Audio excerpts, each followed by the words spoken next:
रीना की अहमद को चिट्ठी। इस एक खत ने इन दिनों हमारे एजुकेशन सिस्टम को कटघरे में खड़ा कर दिया है।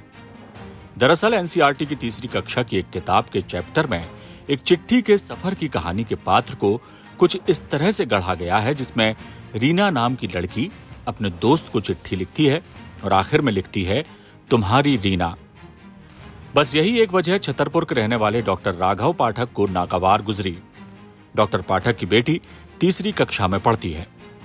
डॉक्टर पाठक ने इसे लव जिहाद की संज्ञा देते हुए जिला शिक्षा अधिकारी से शिकायत की, जिसके बाद खासा बवाल खड़ा हो गया है। हालांकि शिक्षा अधिकारी मानते हैं कि पाठ्यक्रम में कुछ आपत्तिजनक नहीं है, लेकिन फिर भी वो मामले को देख रहे हैं। पर्यावरण अध्ययन आसपास की कक्षा 3 की पुस्तक में एक छात्र रीना करके है, वो अपने दोस्त अहमद को एक पत्र जारी कर रही है।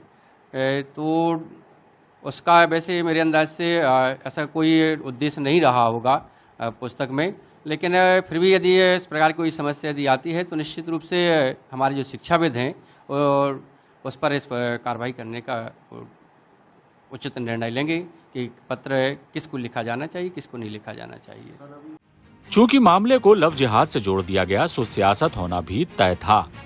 सो सियासत शुरू भी हो गई है। भाजपा विधायक रामेश्वर शर्मा, जो अपने तीखे तेवरों के लिए जाने जाते हैं, उन्होंने इस मामले में प्रतिक्रिया दी है। उसका जो संदर्भ और मानसिकता है, उस पर लोगों ने सवाल खड़े किए हैं। बवाल जनता या बच्चों के परिजनों की तरफ से आया है और मैं ये समझता हूं कि भारत सरकार और मानव संसाधन मंत्रालय इसको अपनी ओर इसको ध्यान देगा और इसके तथ्यों को हटाने का जहां तक है, मैं समझता हूं कि उस पर वो निर्णय लेकर जल्दी हटाएगा। जो लव जिहाद के मामले पूरे देश में बढ़ रहे हैं, उसके एंगल की दृष्टि से भी हर दृष्टि को सोचा जाता है, क्योंकि इस समय पूरे देश के अंदर कई लोग नहीं चाहते कि भारत शांत हो, इसलिए वो भारत के अंदर सब प्रकार के तत्व डाल रहे हैं। छतरपुर की रहने वाली तीसरी कक्षा की एक छात्रा के पिता डॉक्टर पाठक ने शिकायती पत्र में लिखा है कि रीना राम को भी पत्र लिख सकती थी, दीप्ति रीना को पत्र लिख सकती थी।